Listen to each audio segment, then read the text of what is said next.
everyone, and welcome to Vlogmas Day 5. Sorry this lighting is not great at all, but it is pretty late at night. So for this year, 2023, decision day for dental school is on December 15th, just like it was on my year. I think last year it was on the 1st.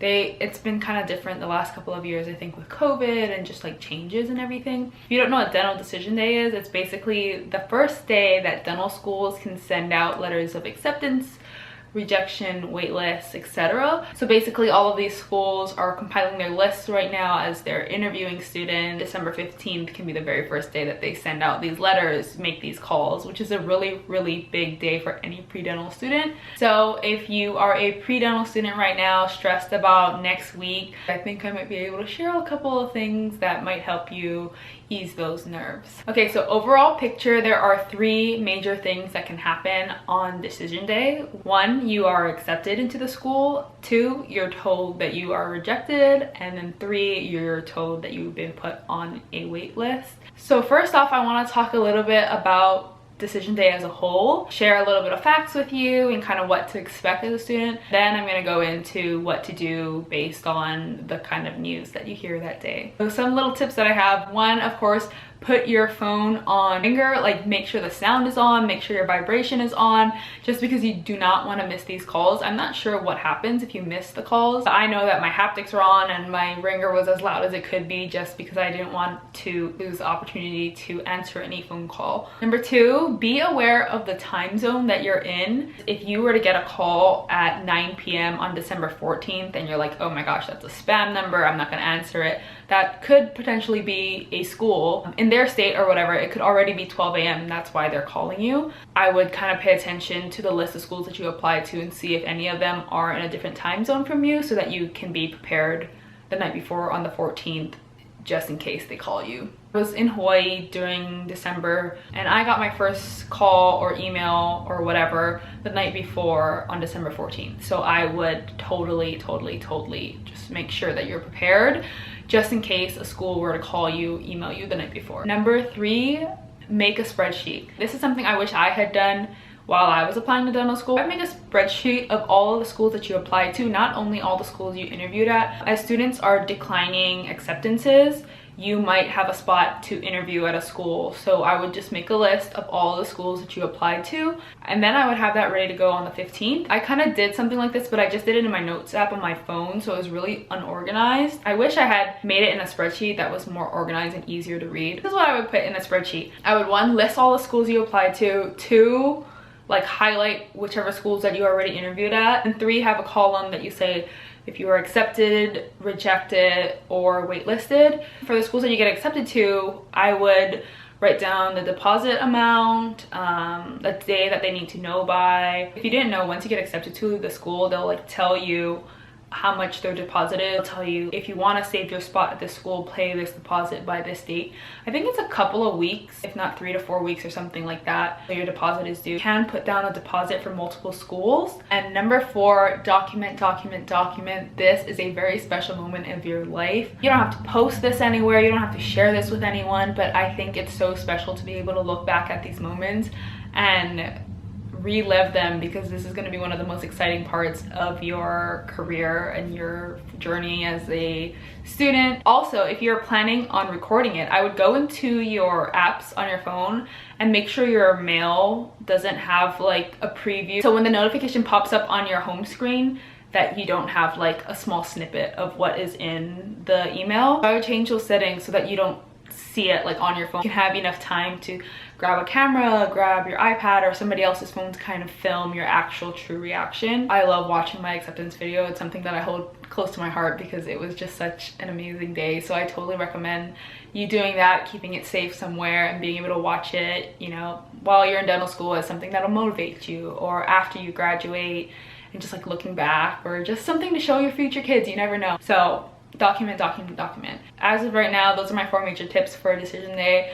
I'm sure something might pop up later. Moving on, what to do when you get the call. There are 3 major things that can happen: an acceptance, a rejection, and a wait list. And I'm gonna go into each individual one and kind of talk about what to do and how to address this news. Number 1, you were accepted into the school. That, of course, is what we're going for. That's what we prayed for. It's gonna feel amazing and you're gonna be so happy. I would, of course, read the email really well, flag that, put in your important box. Most, if not all, schools also send an email, or they also send a physical paper. But once you get accepted, open up your spreadsheet that I said to make, and you put in there the deposit amount and the day that you need to tell the school by. Because say you get a bunch of different interviews and acceptances and rejections, and you know, you're celebrating with family and whatnot, you go on a trip, you're back in school for the spring semester, like all these things are going on, and you forget to pay the deposit, there goes your spot in their dental school. So make sure you write down all of those dates and actually refer to the spreadsheet after decision day, just so that you can keep track of everything, pay a deposit by the correct date. Say you get into multiple schools, do more research. This is when it really counts,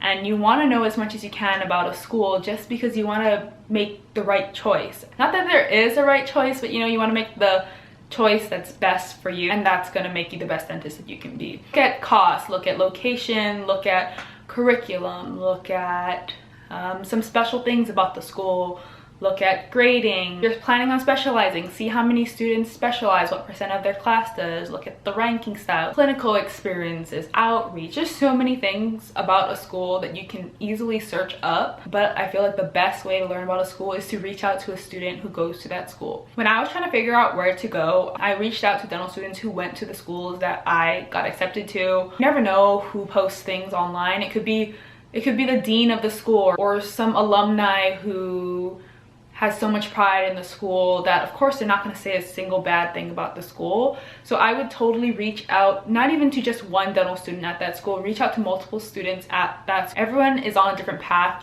at the school. For example, my entire class, all of my classmates and I, we're in the same classes, we do the same thing, we basically have the same schedule of our entire lives for all these years that we're in dental school. Every single one of our journeys are completely different based on our personality, our interests, and how much we take advantage of what is offered at our school. For example, a school could be great and they could have everything, but you might have reached out to the one student who doesn't participate in anything, or just goes to school and like keeps their head down and just gets their degree. Definitely reach out to a bunch of students just so that you can learn more about what that school has to offer. Of course, I'm sure you've done this like prior to your interviews and acceptances, but now's the time to really dig into the research and find out as much as you can about these schools, because this decision is a really big one. Okay, so that's if you got into multiple schools. Say if you got into one school and it's not a school that you're so crazy about and you're not really excited about, and there are a bunch of other schools on your list that you are hoping to go to. You either interviewed there and didn't hear back yet, or you're waiting on an interview and hoping for an interview. Imagine if it's March and you kept waiting on interviews from all these other schools and they never happened, but you already missed the deadline to secure your spot at that school. You're stuck. I would put down the deposit for the one school you got into. You can wait till the last day to put down the deposit, but I would put down that deposit just because if you are wishing on something and it doesn't happen, then like, what do? You're gonna apply the next year, or you're gonna save your spot and you're gonna guarantee that you're gonna go to dental school that next year. You're gonna put down that deposit. Yes, it might hurt your bank account, but if you get that interview for that school you wanted down the line, great. But if you get the interview and you don't get in, then you're stuck. I feel like the risk of waiting and hoping to get an interview at a specific school is not one worth risking, if that makes sense. And remember this, at the end of the day, we're all gonna be dentists. Aren't all of our goals to become a great dentist? You can become a great dentist at any dental school. It's really what you put into it. So put down that deposit, because at the end of the day, you are gonna be a dentist no matter what dental school you go to. And honestly, the right dental school for you is a school that wants you. And the last thing, if you get accepted, celebrate. Any acceptance is a good acceptance. You are going to become a dentist. That is something to celebrate. That is something to cheer about. Thank God for. That is a huge accomplishment. What to do if you're rejected? Don't beat yourself up about it. There's still a lot more time. Dental school has rolling admissions. In the next couple weeks and even days after decision day, students are declining schools, students are accepting schools, and that means a bunch more spots are opening up at all of these schools. For example, what if there are 10 students who got into the same 20 schools? And they all got into 20 schools each, which is kind of crazy. That's 20 spots per school that are up for grab, because these 10 students can only choose one of the 20 schools to go to. You can't go to 20 different dental schools at the same time. So a bunch of spots are gonna open up. If you don't get in this cycle, the only thing that it hurts is your bank account. This was a learning opportunity. You now have time to grow your resume, get more experiences, and you know exactly how this application process works, and you're gonna just kill it the next time. Don't be too hard on yourself. Be proud of how far you've come, and be proud of yourself for being brave enough to apply and for putting in all that hard work. And then the last outcome is being waitlisted. I don't really remember what schools or how many schools I got waitlisted at. I'm pretty sure I didn't hear from a couple of them, and I'm pretty sure I got rejected, and I'm pretty sure I also got accepted. So there are a bunch of different ways that waitlisting can go. I wouldn't take it as a total rejection, and I wouldn't put too much faith into being accepted either. I don't know what the statistics are like. I wish I could tell you a little bit more, but I am not educated well enough. That is all I have for you guys today. I wish I could share more points, but this is all that's on the top of my head right now. I hope that this helped, and I hope that you can refer to this while you are stressing over acceptance day coming up, or acceptance day already passed and you're trying to figure out what to do. I hope that there are enough tips and tricks in here to kind of ease your nerves or to help you stay organized during this entire process. But again, congratulations on applying this cycle. That is already a big move and so much to be proud of. I wish you all the best of luck this cycle. I hope to see some of you at OHSU next year. And yeah, that's all I have for Vlogmas Day 5. Bye guys.